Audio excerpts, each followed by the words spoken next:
everyone, happy Tuesday. How is everyone doing? I don't know about you guys, but I feel like the end of September was just like a couple of really heavy weeks. But with the new moon on the 1st in October, in Aries, I feel this new kind of like energetic lift where I'm kind of out of this emotional fog. And for whatever reason this week, I mean, nothing really has changed, but I'm feeling this new sense of inspiration, of motivation. So I'm hoping that that's the same for so many of you guys as well. All of that just to say that if you've been feeling the kind of planetary, energetic energy, you are not alone, because I think so many of us are feeling that right now. But anyway, you guys, I am so excited to hop into today's topic. It made me think of a TikTok I saw where it's like, why does everyone on Instagram say hop in? Like hop, hop, hop. It's like, oh yeah, I guess I do say that. I just realized this in that moment. Anyway, really excited to jump in, that's kind of the same, to today's topic, which is how to embrace anxiety-related procrastination. So this is a specific topic that I had requested that I am really excited to talk about, and I also needed to have a think on, because anxiety is something that shows up so differently for all of us, right? I think I've shared this with you guys before, but I'm actually someone that has struggled with anxiety for years. And I actually struggle with PTSD, with post-traumatic stress disorder. So anxiety shows up very differently for me than it does for most people. But regardless, anxiety is an emotion that we all feel, right? It's one of those human emotions that can show up at different times. But I really had to think about this because since anxiety is so different for so many people, I wanted to make sure that I was really giving this topic justice so that I can speak to all of you, because obviously I am not a licensed therapist or counselor, and I wanted to be able to speak to this topic from a coach's standpoint and also from a personal standpoint, because I have a lot of experience in this area as well. I think I used to struggle with anxiety-related procrastination a lot more, but for me personally, just if I can share with you guys real quick, my anxiety for me is very high functioning, which means that when I'm anxious, I am hyper productive. So I will not procrastinate. I will get everything done on my to-do list, plus 10 other things, which I'm sure so many of you are like, wow, wouldn't that be nice? But it's actually horrible and really, really stressful, and I would work myself into the ground. So even though I didn't really deal so much with procrastination, I dealt with the other side of it, and obviously it comes in cycles. So when I wasn't being super hyper productive, I was very underproductive, feeling unmotivated. And anyway, I just wanted to make sure that I kind of took this into account when I was kind of expressing this to you all. So the way that I thought of that would be best to talk about this subject is to start with anxiety as an emotion for so many of us.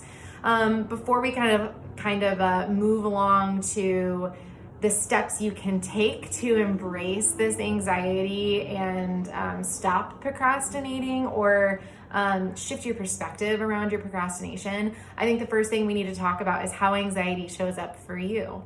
So when we're procrastinating, it is 9 times out of 10, probably 10 times out of 10, it's because we're afraid of something.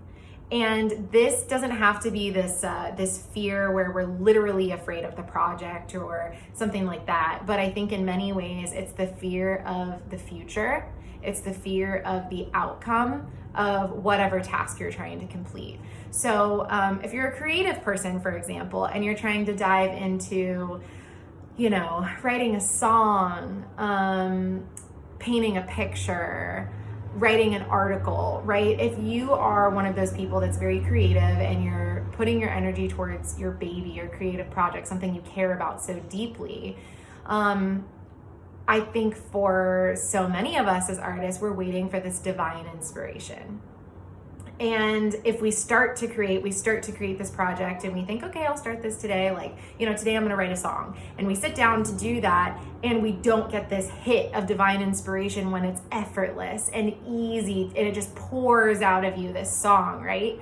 We can start to get really anxious of like, oh no, is this song not going to be good because I'm not feeling inspired? Oh no, am I not going to get it done today because I'm not inspired? Oh my gosh, like this isn't feeling good. I'm just going to not do it. Maybe I should take a step back. And we're waiting for that divine inspiration, right?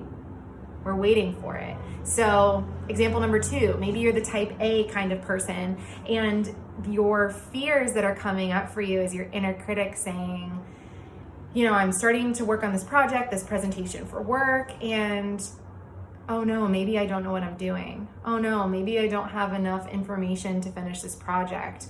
What if it's not done well enough? What if the end product doesn't meet my expectations?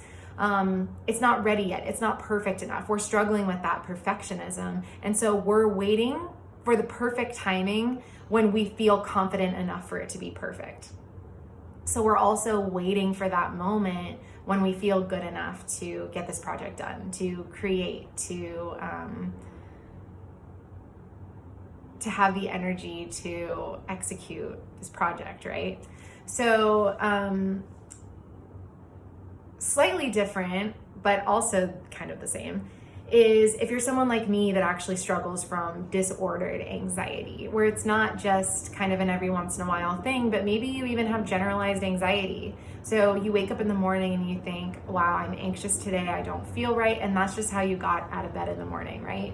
So then you have this to-do list or this task that you need to get done, and you approach it and you think, oh man, I'm feeling so heavy with my anxiety and with everything that's going on for me. I'm gonna put that off because I don't feel like I want to do that right now. I'm so cluttered with all these other thoughts and feelings that I wanna wait until I feel better to get this list done. So as you can see in all 3 of these examples, we're waiting to feel better so that we can accomplish our task. And what we're waiting for is for that fear to stop. We don't want to be afraid. We don't want to, we're waiting for that divine inspiration. We're waiting for more information, for the perfect moment, to feel confident that we're going to get it done perfectly. Or we're waiting for the moment when we feel better, we feel clear, we just enjoy what we're doing, because at the end of the day, we all want to enjoy these tasks that we're doing, right? I mean, even if it's something that we really don't enjoy doing, but we know we have to get it done, we probably are experiencing some type of fear, which is why we're putting it off. So I think step number 1 to embracing your anxiety-related procrastination is getting really familiar with how your anxiety shows up for you. So whether you're someone that's currently struggling with procrastination, has struggled with procrastination in the past, or this is a habitual thing for you, like you commonly struggle with procrastination, I would encourage you to get really familiar about how that anxiety shows up for you. Really take some time to think about all the times in the past where you've procrastinated, or maybe with what you're doing right now, you're struggling with getting done. Notice what feelings come up for you. What are those fears? Where's that base fear coming from? Get familiar with that, I think would be probably step 1. Step 2 would be getting really familiar with that fear, and then either kind of challenging it and saying, is this true? Is this fear I have, has it come to fruition before? So for example, if you're a creative person and you're terrified that this divine inspiration will never come and maybe the song will never get written or whatever the project is, right? You're a creative person, so I can pretty much guarantee you that you have had that divine inspiration before. You've had that hit of creative juices flowing, and it feels magical and it's effortless and easy to create. So is the fear that maybe that will never happen or this song will never get written, is that really true? Is that a fear that you should lean into, or is that something where you're like, oh, I guess that is kind of ridiculous, because if I consider myself a creative person, maybe right now is not the right time, maybe it will come. And having that knowledge of, maybe it'll come. that takes the fear away a little bit, right? Like that's calming, that feels right, that feels good. Or if you're the type A person, when you're thinking, what if it's not done well enough? What if I don't get it done in time? It's like all of these what if, or this inner critic is like, you gotta get it done perfectly. You have to do it right. Let's stop, think. If you are a perfectionist, if you are an overachiever, you're a go-getter, you're the type of personality that you need everything in order, you love the structure, you are the type of person that gets stuff done, right? Like people can count on you to get stuff done. And even though it's stressful and even though you want perfection, you have to be the type of person that knows you are really good at getting stuff done, which is why you have such high expectations. So many of the times that you're executing these things, you probably are getting pretty darn close to those expectations. But instead of celebrating your wins and looking at how wonderful, how amazing your work is and how much you've gotten done, you're looking at that teeny tiny margin of things that maybe you didn't reach in time. Maybe you didn't do as perfectly as you wanted. But perfection doesn't exist, right? So when you think, oh no, I'm so afraid maybe I won't get it done, maybe, what if? Is that fear really true? Is that fear worth leaning into? Or can you look back and say, wow, I do get a lot of stuff done. Wow, I am really good at like making a list and executing it. So that takes the fear away, right? That's pretty calming to be like, oh yeah, that's who I am. That's why I'm this way. Or for those of us that actually struggle with anxiety, disordered anxiety, or, we have a little bit more difficulty in our mental health for whatever reason, for whatever way you kind of struggle with things or how that manifests for you. Is it true that your anxiety always wins? Is it true that when you're feeling anxious, you just have to give up and that your day is ruined and that anxiety wins? Is that true? I'm particularly empathetic to this because this is something that I go through, and I know how hard it is to talk to yourself when you're in your anxious mind because it's so loud. That anxiety is so loud, which is why for me, if I'm anxious, I have to talk to someone. I really do, whether it's my coach, my therapist, a friend, or a family member, and I don't have to tell them what's going on. A lot of people don't understand my anxiety. Actually, I would say most people don't because it's mine and mine alone. But by me even telling anyone, one person, even in a text message, I'm feeling really anxious today. That's all I have to say to know, oh, wow, I'm really present in this anxiety and I'm not gonna let it win. I know that it's there. And I know that tomorrow could be different. Later today could be different. But it's, do I really need to be afraid that I'll never get stuff done, that I'll never have that motivation? Is that true? No, it's not true. So I think step 2 is talking back to that fear, or just asking yourself, what's the opposite of fear? If I wasn't afraid of this, if I wasn't holding myself back from this, where's like the positive balance in this fear?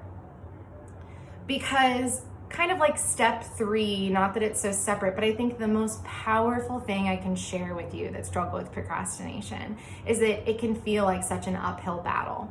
And procrastination is something that it's so hard to motivate ourselves to get stuff done. Whether anxiety comes first and then you struggle getting things done because you're anxious, or whether the anxiety is coming from you not getting stuff done, either way we create this cycle for ourselves. And even though it can feel so hard to break out of, you have the power to stop this cycle whenever it's happening for you. And the main thing to kind of initially stop the cycle is be gentle with yourself and accept that, okay, my fear is that maybe I won't have the inspiration today. That's okay. Why does it have to be today? Why does it have to be right now in this moment? Even if you have a deadline, maybe it's you reaching out to a boss or your coworker, or if you work for yourself, be humble enough, take the ego out of it, care for yourself, have that love, that self-love to say, can I get an extension, please? Or I'm really having a tough time today and I don't think I can get this done. and being honest about that feels so good and it frees us up. But we don't have to buy into this story that our mind wants to start telling us of self-limiting beliefs, right? Of, I need to feel guilty because I didn't get this done, or it's not done perfect enough, so I failed. Like, don't let yourself melt into those feelings. I know that's easier said than done, but I think it's so important that that however you're feeling and the reasons why procrastination is difficult for you, it is valid, and there is a flip side to that kind of fear and that struggle. So this is just kind of a quick introduction. Obviously, this is a very complex topic because anxiety shows up for all of us differently. So if this is something that has really resonated with you, something that you'd like to chat more about with your anxiety specifically, or you want to dive further into how to really once and for all kind of manage your procrastination sort of habit that you've gotten into, please, please, please reach out. I would love to support you in this way. I am so, so passionate about anxiety specifically, whether it's disordered or ordered or however you want to call it. It's something that we all experience. It can really, really affect our workflow. So I hope you guys have a beautiful Tuesday, or whenever you're watching this, I hope you have a great, great day. And I hope that this resonated with you in some way. Please, if it did, share this video, comment down below and let me know what you took away from it. And as always, I am here for you anytime. So I hope to hear from a few of you guys soon. And thank you so much for watching. Bye, guys.